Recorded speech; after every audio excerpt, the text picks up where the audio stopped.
40 ইঞ্চি বডির জন্য জামার মাপ অনুযায়ী আমরা কিন্তু সবসময় 2 ইঞ্চি বডি বাড়িয়ে নিয়েছি, কিন্তু আর কোথাও বাড়িয়ে নিইনি। যেমন উপরে যে 7 দিয়েছি, নিচে 7 মহড়া পর্যন্ত কিন্তু শুধু বডির দিকে আমি 2 ইঞ্চি বাড়িয়ে দিয়েছি।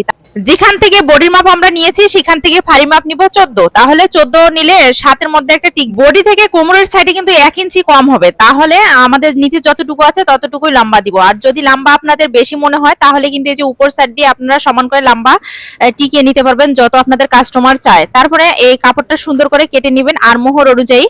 অনেকে যারা তালপাট মনে করেন নতুনরা আছেন যে তালপাট কিভাবে কাটবো বা তালপাট অনেক ঝামেলা লাগে, আমি মেসিং করে আবার বসাই দিতে পারি না, তো তাদেরকে বলি সামন সাইড যখন আপনি শিলি দিয়ে চলে আসবেন তখন সামন সাইডের দিকে আপনারা একটু ডিপ ভাবে সেলাই করবেন, মানে বেশি কাপড় রেখে হাফ ইঞ্চি করে রেখে সেলাই দিবেন। তাতে দেখবেন যে তালপাট আপনাদের আর কাটতে হচ্ছে না, নতুন যারা আছেন এটা হয়ে যাবে। আর যারা পুরাতন তারা তো জানেনই যে তালপাট কিভাবে কাটতে হয়, না হলে আমি আরেকদিন শিখিয়ে দিব যে কিভাবে তালপাটটা কাটতে হয়।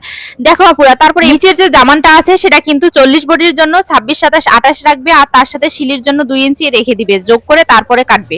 তাহলে দেখা যাবে যে তোমার কাটটা পারফেক্ট হয়ে যাবে। আবার অনেকেই বলো যে আপু কানি বের হয়ে যায়, যখন কানি বের হয়ে যায় তখন চিন্তা করতে হবে যে আমরা যখন নিচের দিকে সমান করে নিই তখন মাথাটুকু একটু তুলে কাটিং করে দিতে হবে, তাহলে কিন্তু আর কানি বের হবে না। সো কানি বের হওয়ার অনেকগুলো টিপস আছে যেগুলো আবার আপনারা যখন হাতা সেলাই করবেন তখন অবশ্যই হাতার দিকে একটু হেলিয়ে দিয়ে সেলাই করবেন যাতে নিচে কানিটা বের না হয়। আবার নিচের দিকে একটু কানি কেটে দিলে হয়ে যাবে, যাতে কানিটা জামাটা পরলে তখন কানিটা বের হবে না। একটা মাথা জামার ভিতর দিয়ে ঢোকার জন্য চাই 9 করতে গেলে তোমাদের অবশ্যই এটা মনে রাখতে হবে যে পিছনে আমি 3 দিব অথবা 2.5 দিব, আর যা বাকি থাকবে 9-এর জন্য সবটা আমরা সামনে দিব।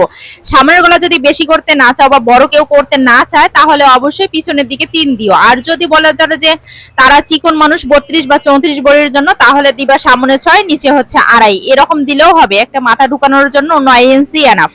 যেহেতু এই জামাটা তোমরা দেখতেই পাচ্ছ যে নিচের দিকে দামানের কাজ করা আছে, আমি কিন্তু কানি কেটে নিতে পারি নাই কারণ এটা অলরেডি রেডি করা নিচের সাইডে, এজন্য আমি হাতার দিকে আমি একটু হেলিয়ে কেটে নিয়েছি। যেদিকে আমি 7 নিয়েছিলাম মহড়ার সাইডে, এদিকে আমি হেলিয়ে কেটে নিয়েছি যাতে কানি বের না হয়, যখন জামাটা পরবে তখন যাতে ফিট আসে। জামায় দিয়ে দিলাম নিচেরটা হচ্ছে 3 আর পিছন সাইডের গলার জন্য 3 দিয়ে দিলাম। এখন আমি সামন সাইডের গলার জন্য কেটে নিচ্ছি, আরেকটা পার্ট আমি সরিয়ে নিলাম, তোমরা দেখতেই পেলে। এখন আমি কিন্তু সামনের সাইডটা কেটে নিচ্ছি।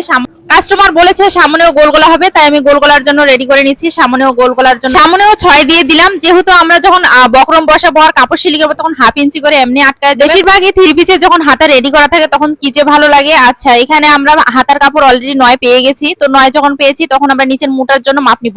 নিচের মুটার মাপ যত আসবে সেই অনুযায়ী আমরা হাতাটা কাটিং করে দিব যাতে বেশি ঢোলা না হয় আর বেশি লুজ না হয়। হ্যাঁ, অবশ্যই যদি প্লাজো হাতা হয় তাহলে তার জন্য আলাদা কাটিং আছে, তবে এটা হাতার মুটা দিয়ে শুধু কাটিং করতে হবে। তাই নিচে যত মুটা আসবে তত রেখে আর এদিকে নিবেন আপনারা হচ্ছে কানিতে নিবেন 3, আর বন্ধ সাইডটা অবশ্যই আপনাদের দিকে রাখবেন আর খোলা সাইডটার এদিকে 3 নিলে তাহলে আপনারা হাতটা মেসিং